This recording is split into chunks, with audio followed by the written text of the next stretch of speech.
Craig here. Decided to dig this thing out of my closet, dust it off, and wire it up. Do another test with it. This is Vigilant VS-1 test number 2.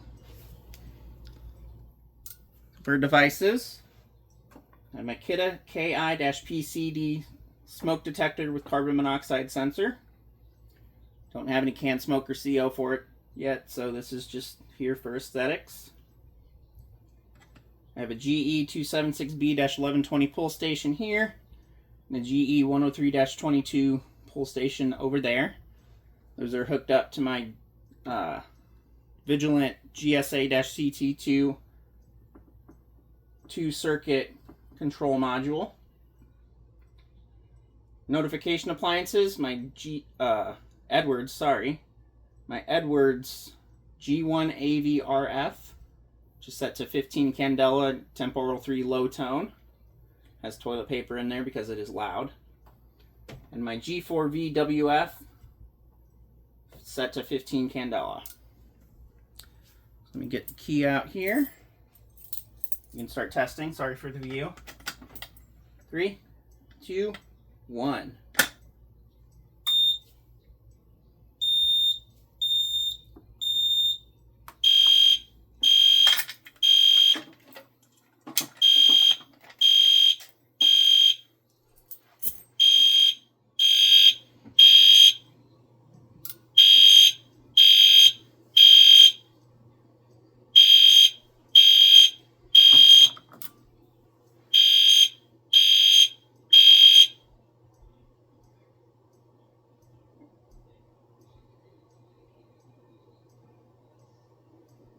So we see here that this says 001 alarm active, loop 1 device 001.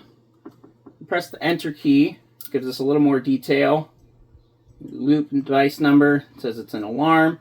Then it gives you the serial number for the device. This is the default serial number for this. Zoom out here.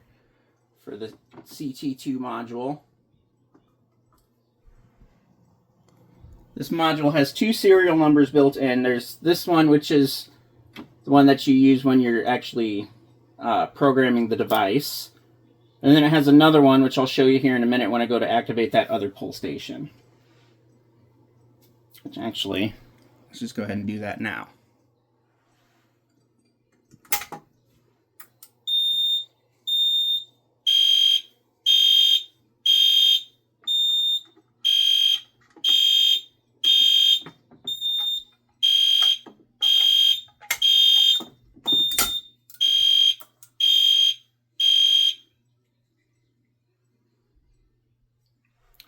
Zoom in there.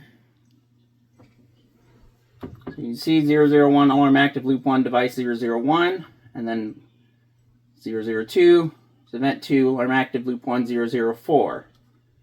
Hit enter. This has a different serial number.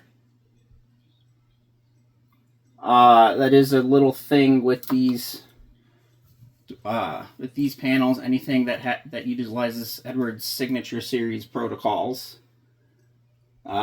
Those input modules have 2 serial numbers, one for each loop. They do vary quite a bit to prevent any type of reading errors for the panels. That second serial number, though, is not listed on the device.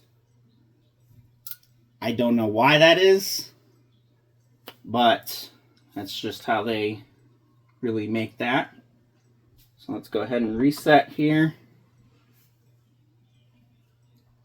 You can see now it says it's flashing reset up there where it describes the alarms and whatnot.